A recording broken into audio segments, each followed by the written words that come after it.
We must understand salvation to that extent.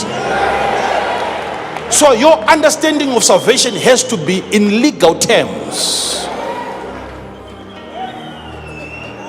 So you will be justified, considered righteous, not because you did not sin, but you are declared righteous.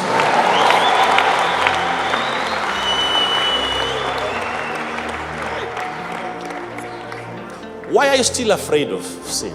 Sit down. Remember I told you on Thursday that sin, the thing that we fear, it never even had power to kill. Even though God said the day you eat, you die. Or the day you sin, you die. Yet sin never had the power to what? To kill the sinner.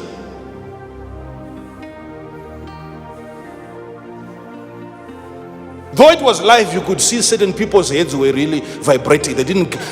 How can you say that sin, for the wages of sin is death? Yes, but what kills is not that sin.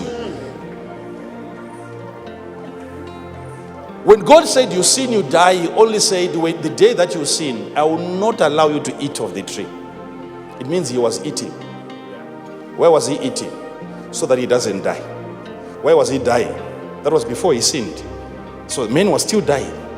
He was dying every day. Adam was dying every day before he sinned.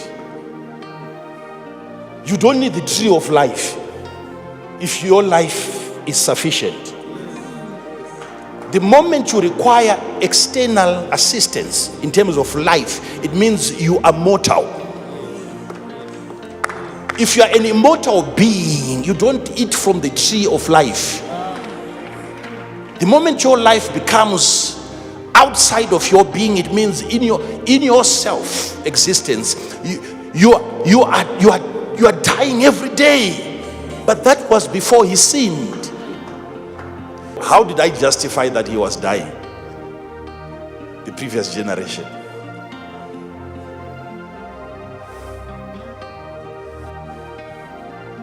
The previous generation that was in him. That's why he was not perfect, yet he was good. God saw that he was good. Everything he created was good. But Adam was not perfect. You see some imperfections in him. Why? He's the fragments, pieces of the last rebellious generation. So he's dying every day. So he keeps eating from the tree of life, which is a person, which is Jesus. So that despite the presence of sin, but simply because you are eating from Jesus, you live forever. That's it. We know it. The tree of life was him. It was him. It was him. Now we know even the tree of knowledge was him. It was a person again. It was the devil himself.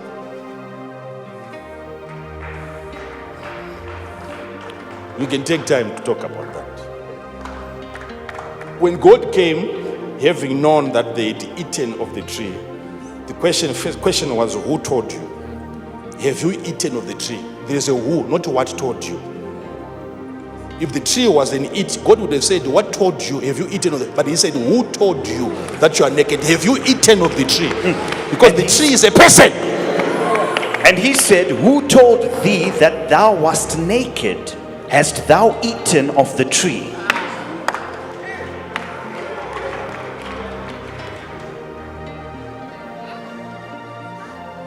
So Jesus, who is the tree of life, is that powerful that even with your sin, if you come and you eat of him, you still live forever.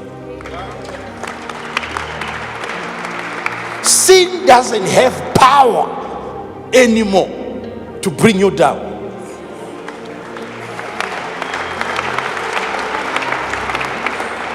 Sit down. Sit down. Sit down. You need to believe in the gift of righteousness. When the gift of righteousness is speaking, Jesus doesn't only give the gift of righteousness. Jesus is the righteousness. And when he gives himself and you receive him, you have received that gift of righteousness. And when that gift is speaking, I've gone through the Bible wanting to see how that gift talks. One of these days, they brought a woman before the gift who was caught. And the gift said, after having done everything, the papers were already filed and everything was written. and the last determination, they all left the court. And Jesus the righteous, remained with the woman that had committed adultery. And now listen to the language of righteousness. And the advocate said, where is thy accusers? An accusation. Jesus calls it an accusation. When Jesus lifted up himself and saw none but the woman, he said unto her, Woman, where are those thine accusers? Accusation. This was. Sit down. Sit down. Sit down. Sit down. But if this woman walks around telling people that I'm being accused, are you going to believe her? You people, are you going to believe her? Sit down.